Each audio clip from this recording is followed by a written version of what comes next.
নমস্কার, জয় মা মুন্ডমালিনী। সকলকে মা মুন্ডমালিনীর দরবারে স্বাগত জানাই। আজ শনিবার, তো প্রত্যেক শনি মঙ্গলবারের মতোই এবং প্রত্যেক দিনের মতোই আমি ভোরবেলাতে উঠে পড়েছি। উঠে আমার স্নান ধ্যান, আমার যা নিত্যক্রিয়াদি রয়েছে সেগুলো সব সেরে আমি এবার মায়ের মন্দিরে চলে এসেছি। আর দেখুন চারিদিক ঘুটঘুটে অন্ধকার, আর এখনও আকাশ ভরা তারারা রয়েছে। আর এরই মাঝে আকাশে তারাকে সাক্ষী রেখে এবং চারিদিকের নিস্তব্ধতা এবং ঝিঝি পোকার ডাক শুনতে শুনতে আমি মায়ের দ্বার খুলে দিলাম।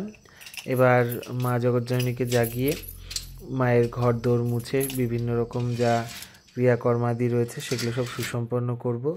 এই সময়টা বেশ একটা আলাদা অনুভূতি লাগে।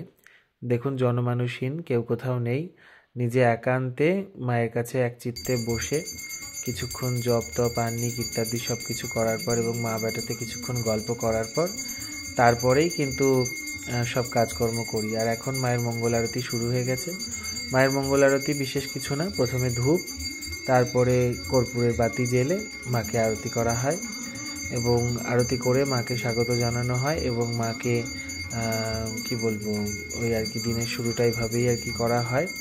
তো যথারীতি এভাবেই দীর্ঘদিন চলে আসছে। আর যা মায়ের কৃপা থাকলে এভাবেই চলবে সব কিছু। যেহেতু আজকে শনিবার, সে কারণে সকাল সকাল সবটা সারতে হবে, সে কারণে একটু তাড়া রয়েছে। আর দেখুন, কর্পূরের বাতিটা একটুখানি জোর জ্বলে উঠেছে, আমি লাইটগুলো একটু বন্ধ করে দিয়েছি। তো আর মায়ের মুখটা দেখুন কীরকম লাগছে, একদম যেন সাক্ষাৎ স্বয়ং। আর মায়ের চোখ দুটো দেখুন একদম জল জল করছে, হাসি যেন একদম আর ধরছে না। এমনিই তো হাস্যময়ী, সব সময়ের জন্য হাসেন এবং সব সময়ের জন্য সুন্দরী হয়ে থাকেন, আর চোখে মুখে যেন একদম সাক্ষাৎ প্রকাশ পাচ্ছেন, এরকমই মনে হচ্ছে দেখে।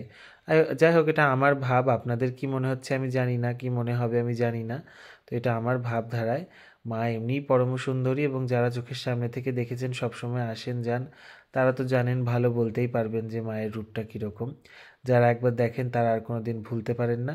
তো এবার মোটামুটি সকাল হয়ে গেছে, আমি বেশ খানিকটা ফুল তুলে এনেছি ছাদ থেকে, পিসিও অনেক রকম ফুল এনেছে, সেগুলো সব গোছগাছ করে নিয়ে এবার মায়ের একটি মালা প্রস্তুত করে নিয়ে মাকে সাজিয়ে নিচ্ছি।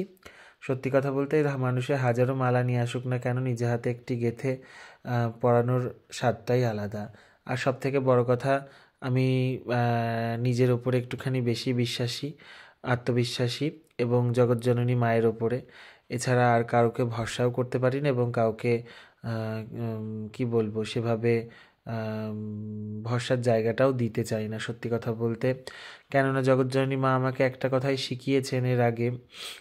বেশ কিছু মানুষ বিশেষভাবে অনেক সময়ের জন্য স্বার্থের জন্য আগলে ধরেছে এবং আগলে ধরে পরে সেই আগলে ধরার জায়গাটাকে আঘাত করে চলে গেছে। সেই কারণে আমি আর কোনো মতেই কোনোভাবেই কাউকে কাছে ঘেঁষতে দিই না। এখন আর যতই সকলে ভাই দাদা বন্ধু যতই যাই বলুক না কেন এবং কাছে আসার চেষ্টা করুক না কেন, আমি সেভাবে তাদের সঙ্গে দূরত্ব বজায় রেখেই আমি প্রত্যেকটা মানুষের সঙ্গে মিশি। কেননা সব আগলে রাখা এবং আগলে ধরে রাখাটা কিন্তু সব সময়ের জন্য ভালো হয় না। কেননা আপনারা লক্ষ্য করবেন, দেখবেন অনেক জায়গায় খেজুর গাছ বা বিভিন্ন ইত্যাদি গাছের উপরে অনেক সময় বট গাছ বা অশ্বত্থ গাছ জন্মায় না, দেখেছেন নিশ্চয়ই জন্মায়। তো সেই বট গাছ বা অশ্বত্থ গাছ যখন খেজুর গাছের মাথায় জন্মাচ্ছে, সেই গাছটা কিন্তু আপনারা লক্ষ্য করে দেখবেন দিনে দিনে খেজুর গাছটাকেই কিন্তু ধ্বংস করে ফেলছে। খেজুর গাছটাকে আষ্টে পিষ্টে তার শিকড় দিয়ে বেঁধে ফেলছে এবং নিজেরই প্রভাব বিস্তার করার চেষ্টা করছে। খেজুর গাছের অস্তিত্বটাকে কিন্তু সে শেষ করে দিচ্ছে এবং একটা সময় দেখা যাচ্ছে ওখানে খেজুর গাছের জায়গায় সে বট গাছ বা অশ্বত্থ গাছকেই। সেই কারণে আপনারা লক্ষ্য রাখবেন, আপনাদেরকেও যারা এইভাবে কিছুজন স্বার্থের জন্য ব্যবহার করে আগলে রাখার চেষ্টা করে, তার নিজের প্রভাব বিস্তার করার জন্যই কিন্তু করে। সেই জন্য সবসময় আমাদের সচেতন এবং সতর্ক থাকা উচিত। আর আমি সেদিক থেকে সম্পূর্ণ সচেতন